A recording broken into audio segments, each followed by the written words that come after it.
Russia's acceptance of war and the vow of the Tsar against his enemies temporarily united Russia.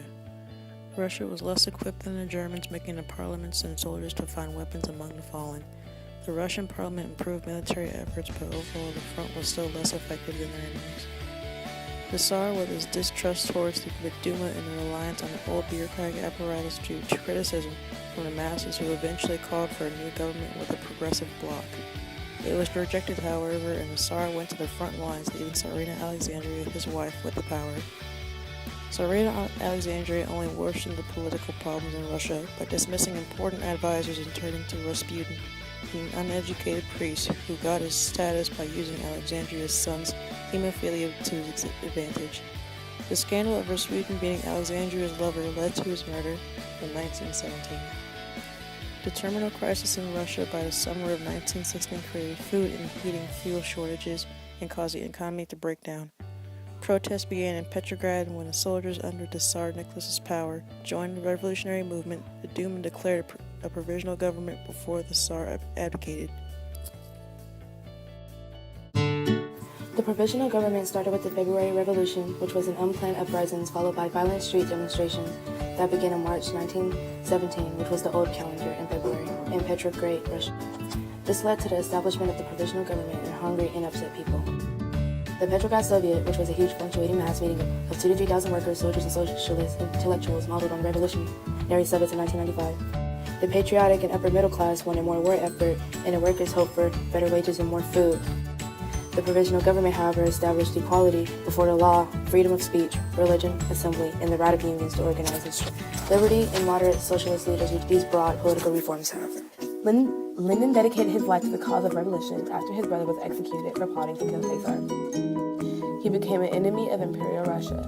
Lenin studied Marxist socialism and even updated his revolutionary philosophy. Lenin said a peaceful revolution would never destroy capitalism. He started to betray the teachings of Marxism. Lenin believed possibility of revolution was determined by human leadership.